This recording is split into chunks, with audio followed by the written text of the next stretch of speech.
அயர்லாண்ட பத்தின ஒரு முக்கியமான இன்ஃபர்மேஷன் தான் இன்னைக்கு நம்ம பார்க்க போறோம்.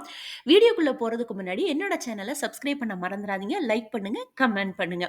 1922ல இவங்க பிரிட்டிஷ் பீப்பிள்ட்ட இருந்து சுதந்திரம் அடையறாங்க. நம்மளுமே 1947ல தான் சேம் பீப்பிள்ட்ட இருந்து சுதந்திரம் அடைஞ்சோம்.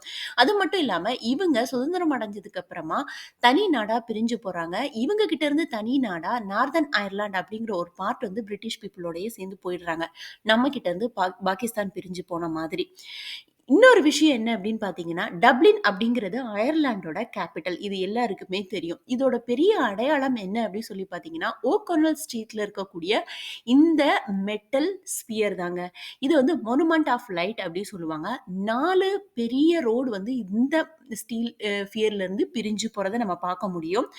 இது மட்டும் இல்லாம ரிவர் லிஃபி அப்படிங்கக்கூடிய ஒரு ரிவர் வந்து இங்க இருக்கு. இது ரொம்ப ரொம்ப ஃபேமஸ்.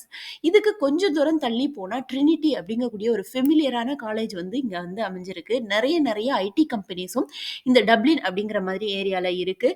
நெறைய இந்தியன் பீப்பிள் டப்ளின்ல லிவ் பண்றாங்க. மெயின் ரீசன் என்ன அப்படின்னு சொல்லி பார்த்தீங்கன்னா, அதிகபட்சமான ஹாஸ்பிட்டல்ஸும், ஐடி கம்பெனிஸும் இங்க சிட்டுவேட் ஆயிட்டு இருக்கு.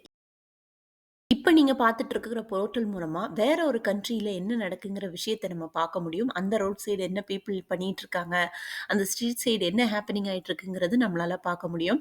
ஸோ அவங்களால நம்மளையும் பார்க்க முடியும். ஸோ இது மூலமா அவங்க கூட கனெக்ட் பண்றது, ஹாய் சொல்றது எல்லாமே பண்ணலாம். பட் ஆடியோ வந்து கேட்காது.